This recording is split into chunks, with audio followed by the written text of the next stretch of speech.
अस्सलामुअलैकुम दोस्तों, आज मैं आपके लिए बेसन की एक नई और मुनफ़रिद रेसिपी लेकर आई हूँ और बहुत ही मज़ेदार रेसिपी आज बनने वाली है। आज हमने बेसन की भुर्जी बनाई है जो कि खाने में आपको ऐसा फ़ील होगा जैसे आपने मगज़ मसाला खा लिया हो। इंतहाई मज़ेदार ये बनता है और शायद आपने आज से पहले कभी ये रेसिपी नहीं ट्राई की होगी। तो ज़रूर मेरे कहने पर ट्राई कीजिएगा, बहुत ही लज़ीज़ रेसिपी है। तो चलिए हम देख लेते हैं इस रेसिपी के लिए हमें किन चीज़ों की ज़रूरत होगी। सबसे पहले आधा कप बेसन लेंगे बाउल में और अब हम इसमें डाल देंगे 2 हरी मिर्चें कटी हुई, थोड़ी-सी गार्निश के लिए बचा लेंगे। आधा टमाटर मैंने लिया है इस तरह से बारीक चॉप करके, ये इसमें डाल दिया। मेथी और प्याज लेंगे, एक छोटे साइज़ की प्याज ली है और साथ में 1 मुट्ठी मेथी ली है, फ्रेश मेथी इसमें यूज़ की है मैंने। इसके पत्ते शामिल कर दिए, इससे फ्लेवर बहुत अच्छा आएगा। आधा चम्मच लहसुन अदरक का पेस्ट डाल देंगे, नमक आधा चम्मच, धनिया पाउडर 1 चम्मच, पिसा हुआ ज़ीरा आधा चम्मच, पिसी हुई लाल मिर्च का पाउडर 1 चम्मच। तो ये तमाम मसाले डालने के बाद हम इसे अच्छी तरह से पहले मिक्स कर लेंगे और इसके बाद हम इसमें थोड़ा-थोड़ा सा पानी डाल के इसका बैटर तैयार कर लेंगे। एकदम से ज़्यादा पानी मत डालिएगा, थोड़ा-थोड़ा पानी शामिल करना है इसमें। मैं आपको दिखा दूँगी किस तरह की कंसिस्टेंसी हमें चाहिए। तो यहाँ देखिए मैंने अच्छी तरह से इसको मिक्स कर लिया है। ये देखिए इस तरह की कंसिस्टेंसी होनी चाहिए, ना बिल्कुल पतला होना चाहिए और ना ही बहुत ज़्यादा गाढ़ा होना चाहिए। अब मैं कढ़ाई में 2 टेबल स्पून ऑयल ले रही हूँ और अब हम इसमें ये बैटर डाल देंगे जो हमने बनाया है। आप चाहें तो इस बैटर में बेकिंग सोडा भी ऐड कर सकते हैं 1 चुटकी के बराबर, उससे और भी ज़्यादा ये फ्लफ़ी बनेगा। अब हम इसे अच्छी तरह से फैला लेंगे। अब इतनी देर पकाएंगे कि इसमें एक साइड से ये अच्छी तरह से पक जाए। 2 मिनट तक हमने इसे ऐसे ही पकाना है।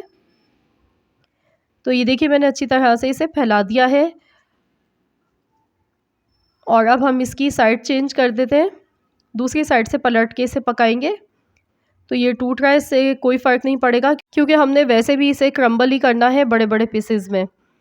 तो ये देखिए एक साइड से ये बेसन अच्छी तरह से पक चुका है।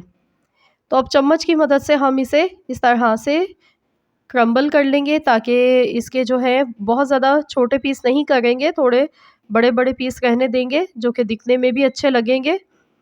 तो ये देखिए इस तरह से हमने इसे सेट करना है और अच्छी तरह से दोनों साइड से हमने इसे पका लिया है। बस ओवर कुक नहीं करना है वरना ये हार्ड हो जाएगा। तो नॉर्मली मैंने इसे पकाया है दोनों साइड से कि बस इसमें कच्चापन ना रहे। तो यहाँ देखिए ये अच्छी तरह से मिक्स कर लिया है, इसकी कुकिंग जो है वो कंप्लीट हो चुकी है। तो चलिए अब हम इसे निकाल लेंगे। तो इसे हम साइड में रखेंगे, आप चाहें तो इसे ऐसे भी खा सकते हैं, ये बहुत ही मज़े का लगता है। पर लेकिन हम इसका सालन बना रहे हैं तो इसके लिए हम मसाला तैयार करेंगे। आधा कप ऑयल लेंगे, एक बड़े साइज़ की प्याज बारीक चॉप की हुई ली है, ये इसमें ऐड कर दी है हमने। ज़ीरा इसमें डालेंगे आधा चम्मच, अच्छी तरह से मिला लेंगे इसको और प्याज को इतना पकाएंगे कि प्याज का जो कच्चापन है वो ख़त्म हो जाए। अब इसमें हम आधा चम्मच लहसुन अदरक का पेस्ट डाल देंगे। टमाटर एक मीडियम साइज़ का मैंने लिया है, ये शामिल कर देंगे। बारीक चॉप किया हुआ टमाटर हमने लिया है। अच्छी तरह से सभी चीज़ों को मिलाएंगे और 1 से 2 मिनट तक इसे हम ऐसे ही पकाएंगे। अब इसमें मैं डाल रही हूँ मटर। मटर आपके पास अगर है तो ज़रूर डालिएगा, बहुत अच्छी लगती है इस रेसिपी में। अगर नहीं है तो फिर आप स्किप भी कर सकते हैं। आधा कप मैंने फ्रेश मटर के दाने लिए हैं, इसमें डाल दिए हैं। अब हम इसे मज़ीद और पकाएंगे और साथ ही में यहाँ पर इसमें हम ड्राई मसाले भी ऐड कर देंगे। नमक सबसे पहले डालेंगे, नमक ध्यान से डालिएगा क्योंकि बेसन में भी हमने नमक डाला था ऑमलेट में, तो इसलिए नमक थोड़ा-सा आप कम डालिएगा। आधा चम्मच नमक का लिया है, आधा छोटा चम्मच मैंने हल्दी पाउडर डाल दिया है इसमें। पिसी हुई लाल मिर्च का पाउडर 1 चम्मच, एक छोटा चम्मच है ये, यानी कि 1 टीस्पून मैंने डाला है। और अब हम इसमें डाल देंगे धनिया पाउडर 1 टीस्पून। तो बस ये मसाले इसमें चले गए। अब अच्छी तरह से इसे हमने पकाना है ताकि मसालों का जो कच्चापन है वो ख़त्म हो जाए और टमाटर भी इसमें सॉफ्ट हो जाए।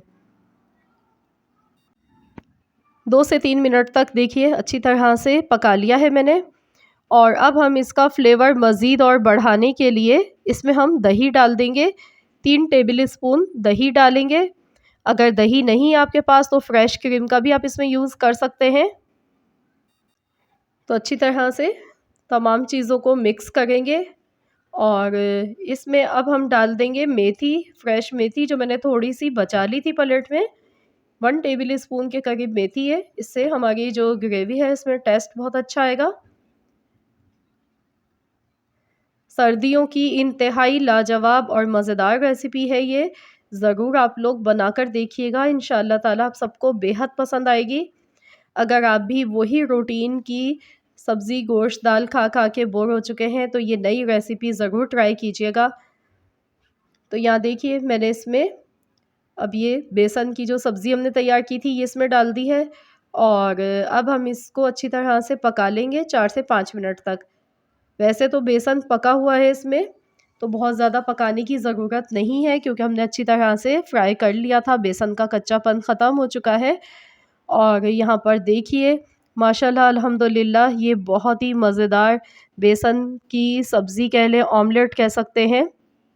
इसमें जो जायका आता है वो ऑमलेट स्टाइल का ही आता है। बहुत ही मज़े का ये लगता है बनने के बाद और यकीन कीजिए कोई पहचान ही नहीं पाएगा कि आपने इसे बेसन से बनाया है। तो यहाँ देखिए मैंने डिश आउट कर लिया है, ऊपर से थोड़ी-सी हरी मिर्चें स्प्रिंकल कर दी हैं।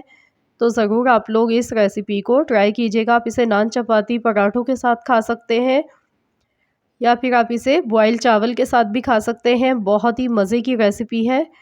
आई होप कि आप सबको मेरी आज की ये रेसिपी ज़रूर पसंद आई होगी। रेसिपी अच्छी लगी है तो वीडियो को लाइक कर दीजिएगा और शेयर भी कीजिएगा अपने दोस्तों के साथ, फैमिली मेम्बर्स के साथ। अगर आप चैनल पर नए हैं तो चैनल को ज़रूर सब्सक्राइब कर लीजिए। मिलते हैं इंशाअल्लाह ताला नेक्स्ट रेसिपी के साथ। तो जब तक के लिए अल्लाह हाफ़िज़।